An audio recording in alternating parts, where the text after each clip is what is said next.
اس پر کام ہو رہا ہے، اس کا امتحان لیا جا رہا ہے، اس لیے یہاں پر اس پہ نصب آئی ہے۔ اور قلوبہم مرکب اضافی ہے، ان کے دل، یہ وہ لوگ ہیں کہ جن کے دلوں کا امتحان لیا اللہ نے، یا یہ وہ لوگ ہیں کہ امتحان لیا اللہ نے جن کے دلوں کا، یہ وہ لوگ ہیں کہ امتحان لیا اللہ نے جن کے دلوں کا۔ قلوبہم مرکب اضافی ہے، قلوبہ مضاف ہے، ہم مضاف الیہ ہے، مضاف پر حرکت ہمیشہ ایک ہوتی ہے، قلوبہ، اس پر کبھی تنوین نہیں آتی۔ وہ لوگ ہیں کہ امتحان لیا اللہ نے جن کے دلوں کا۔ اس کے بعد آگے الفاظ ہیں لِلتَّقْوَى،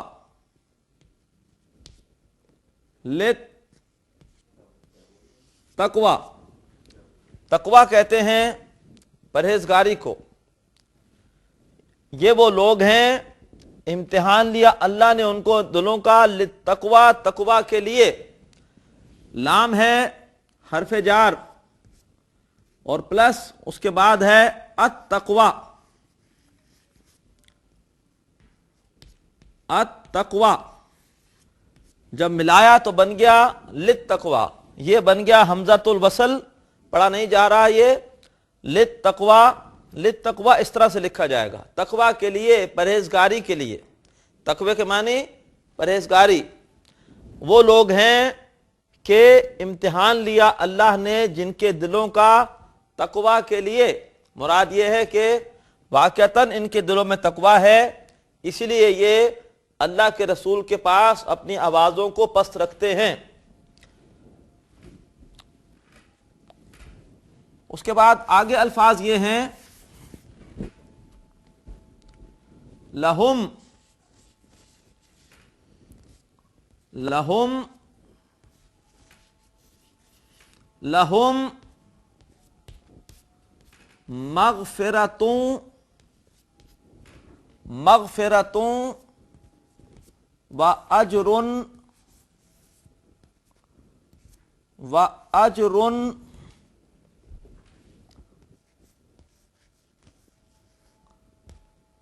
عظیم، لہم مغفرتوں وَأَجْرٌ عظیم۔ لہم، لام حرف جار ہے اور ہم ضمیر، لام کا مطلب لیے، ان کے لیے، ان کے لیے، مغفرتن، مغفرتن کہتے ہیں بخشش کو، ان کے لیے ہے بخشش، واو یہاں پہ عطف کا ہے، اور ان کے لیے ہے بخشش، اور اجر عظیم، اجر عظیم مرکب توصیفی ہے۔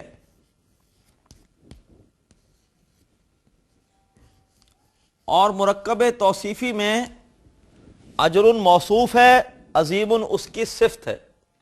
اور مرکب توصیفی کا قاعدہ یہ ہوتا ہے کہ جیسا موصوف ہوتا ہے ویسی اس کی صفت ہوتی ہے۔ اگر موصوف واحد ہے تو صفت بھی واحد ہوگی، یہ اگر جمع ہے تو یہ بھی جمع، یہ تثنیہ ہے تو یہ بھی تثنیہ، یہ اگر مؤنث ہے تو یہ بھی مؤنث، یہ مذکر ہے تو یہ بھی مذکر، اگر یہ معرفہ ہے تو یہ بھی معرفہ۔ تو اجر عظیم، اس کا ترجمہ ترتیب الٹ کے کرتے ہیں۔ اجر کا مطلب اجر بدلہ، اور عظیم کا مطلب شاندار۔ ان کے لیے ہے بخشش اور شاندار بدلہ، ان کے لیے ہے بخشش اور شاندار بدلہ۔ پوری آیت کا ترجمہ کیا ہوگا؟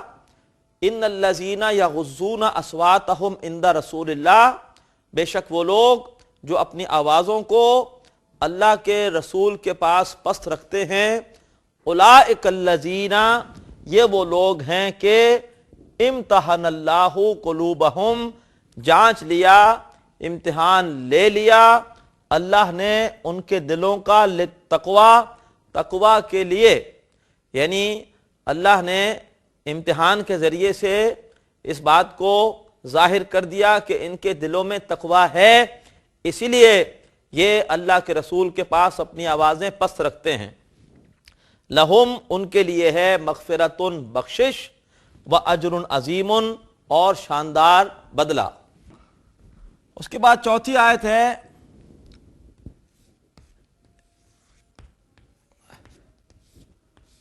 ان الذین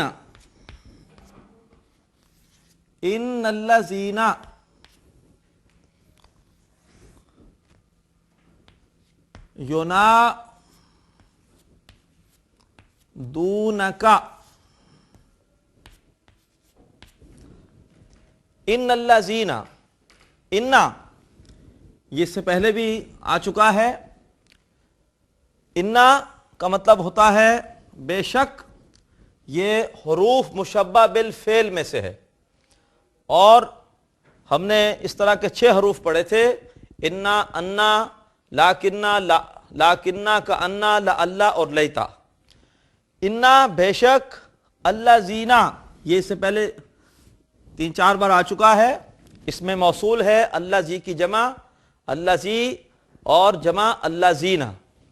جو لوگ، اس میں موصول بے شک جو لوگ، ینادونکا یہ اصل میں 2 چیزوں کا مجموعہ ہے، ینادونا اور پلس کا۔ ینادونا دیکھیے یا ہے اور یہ علامت مضارع ہے، اس سے محسوس ہوا کہ یہ مضارع ہے۔ اور 3 باب ایسے ہیں عربی میں کہ جن میں علامت مضارع پر پیش ہوتی ہے، باب افعال، باب تفعیل اور باب مفاعلہ۔ باب مفاعلہ میں علامت مضارع پر پیش بھی ہوتی ہے اور درمیان میں ایک الف بھی ہوتی ہے، لہذا یہ باب مفاعلہ ہے۔ مادہ اس کا ہے علامت مضارع ہٹائیے تو اس کے علاوہ نون، دال اور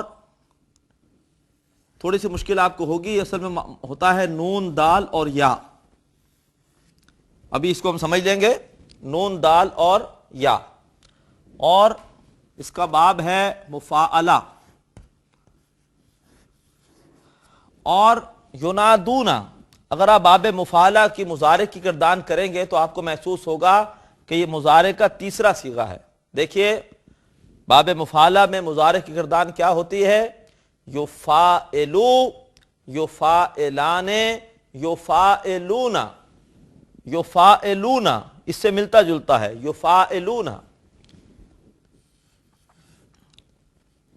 یفاعلون۔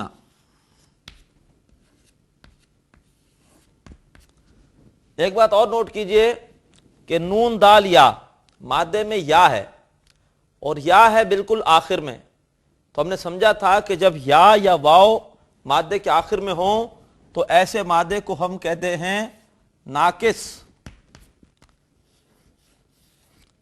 اگر شروع میں ہو تو مثال، درمیان میں ہو تو اجوف، آخر میں ہو تو ناقص، اور یہ ناقص یائی ہے۔ اور جن افعال کے مادے میں یہ حروف علت آتے ہیں ان میں ہمیں تھوڑی سی دقت ہوتی ہے صیغے کو سمجھنے میں، تو یہ ناقص یائی ہے، یہاں تھوڑا سا ہمیں دقت ہوگی۔ اب دیکھیں لکھا ہوا ہے یفاعلون، آپ یہاں پہ یہ مادہ رکھیے نون، دال، یا، تو فا کی جگہ فا کلمہ ہے نون، عین کلمہ ہے دال اور لام کلمہ ہے یا، تو یہ بن جائے گا ینادے یونا، یہ بن جائے گا ینادے یونا۔ اب ہم ایک ناقص کا قاعدہ ایسا سمجھ رہے ہیں کہ جو بار بار ہمارے سامنے آئے گا، اور وہ ناقص کا قاعدہ یہ ہے کہ جب بھی کسی صیغے میں 2 حرف علت اکٹھے ہو جائے تو مادے کا حرف علت ہٹ جاتا ہے، اپنی جگہ چھوڑ دیتا ہے۔ تو اب یہ ہو جائے گا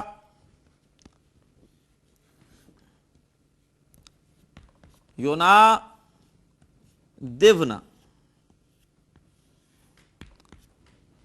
اب اس کے بعد دیکھیے کہ ینادونا حرف علت بچا واو، اگر اس سے پہلے ہوتی یہاں زبر تو ہم کوئی تبدیلی نہیں کرتے، یہ قاعدہ ہے کہ اگر حرف علت سے پہلے زبر ہو تو کوئی تبدیلی نہیں کرتے، ورنہ اگر زیر یا پیش ہو تو جو بھی حرف علت بچتا ہے اس کے مطابق حرکت کو ایڈجسٹ کرتے ہیں۔ اب واو کے مطابق حرکت کیا ہوتی ہے؟ پیش۔ دیکھیے زبر کا تعلق ہوتا ہے الف سے، اسے کہتے ہیں الف مدہ۔ زیر کا تعلق ہوتا ہے یا سے، اور پیش کا تعلق ہوتا ہے واو سے۔ یہ الف مدہ ہے، یہ یا مدہ ہے، یہ واو مدہ ہے۔ تو لہذا یہاں پر جو واو ہے اس سے پہلے زیر ہے، زیر کے ساتھ واو کی مناسبت نہیں ہے، لہذا اس زیر کو تبدیل کر دیں گے پیش میں، تو یہ ہو جائے گا ینادون۔ ینادون چونکہ یہ صیغہ ہے تیسرا مضارع میں، یعنی جمع مذکر غائب کا، ہم ترجمہ کریں گے اس کا وہ سب پکارتے ہیں۔ وہ سب ندا لگاتے ہیں، وہ سب پکارتے ہیں۔ ندا اردو میں استعمال ہوتا ہے پکارنے کے لیے۔ تو بے شک جو لوگ پکارتے ہیں، بے شک جو لوگ پکارتے ہیں۔ کا یہ ضمیر ہے، ضمیر متصلہ۔ کا مطلب تجھے، اور ہم ادب سے ترجمہ کریں گے اے نبی آپ کو صلی اللہ علیہ وسلم۔ بے شک جو لوگ پکارتے ہیں آپ صلی اللہ علیہ وسلم کو۔ کوئی عام آدمی ہوتا تو ہم ترجمہ کرتے بے شک جو لوگ پکارتے ہیں تجھے، لیکن یہاں ذکر کس کا ہے؟ جناب نبی کریم صلی اللہ علیہ وسلم کا۔ ترجمے میں ادب و احترام ملحوظ رکھنا ہوگا۔ بے شک جو لوگ پکارتے ہیں اے نبی آپ صلی اللہ علیہ وآلہ وسلم کو۔ آگے الفاظ ہیں من وراء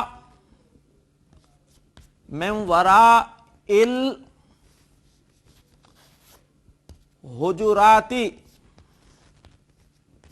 من وراء الحجراتی۔ من حرف جار ہے، من حرف جار ہے، من مانے سے، وراء ہوتا ہے وراء، من کی وجہ سے اس پر زیر آ گئی اور ورائی، اور یہ ہے ظرف۔ جیسے اندہ ظرف تھا ایسے وراء بھی ظرف ہوتا ہے، اندہ، فوقا، تحتا، بادا، تو یہ ظرف ہے۔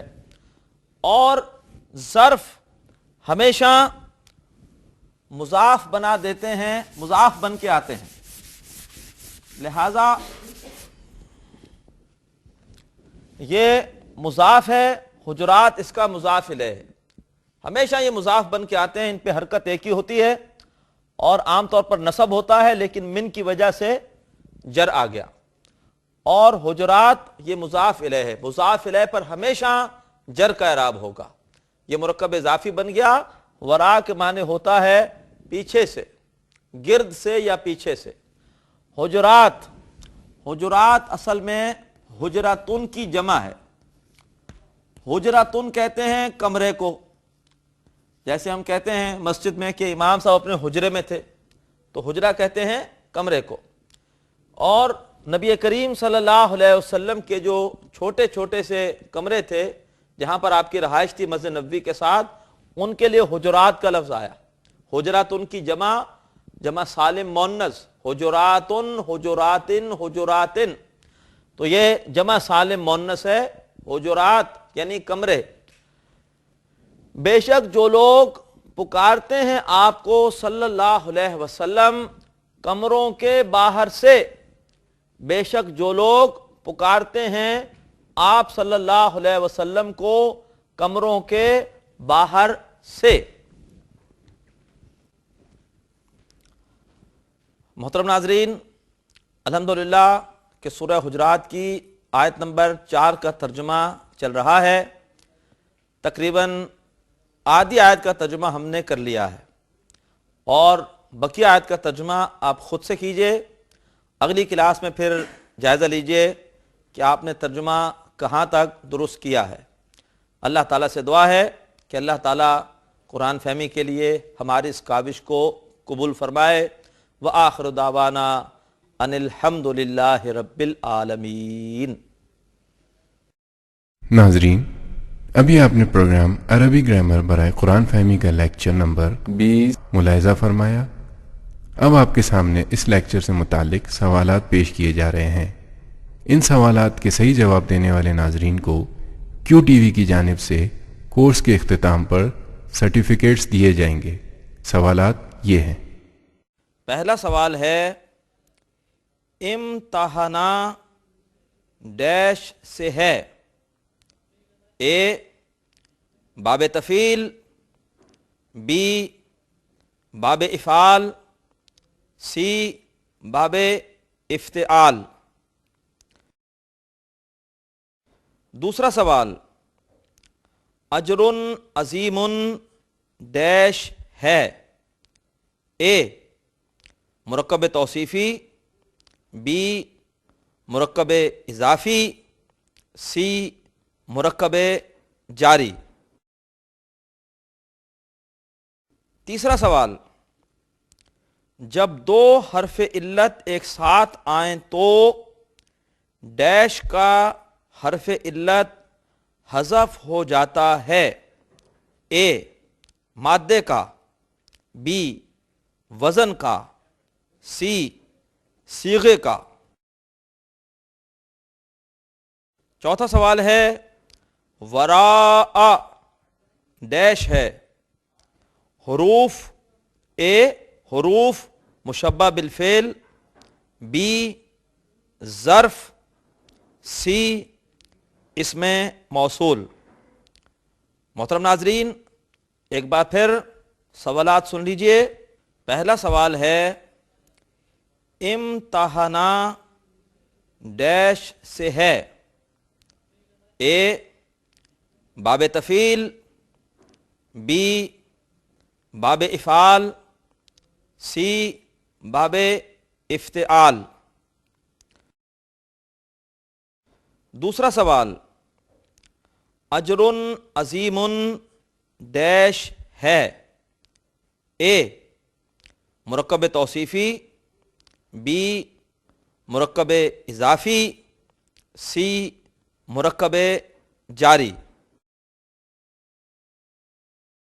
تیسرا سوال جب دو حرف علت ایک ساتھ آئیں تو ڈیش کا حرف علت حذف ہو جاتا ہے؟ اے مادے کا، بی وزن کا، سی صیغے کا۔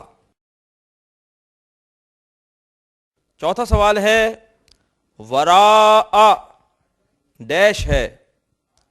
حروف، اے حروف مشبہ بالفعل، بی ظرف، سی اسم موصول۔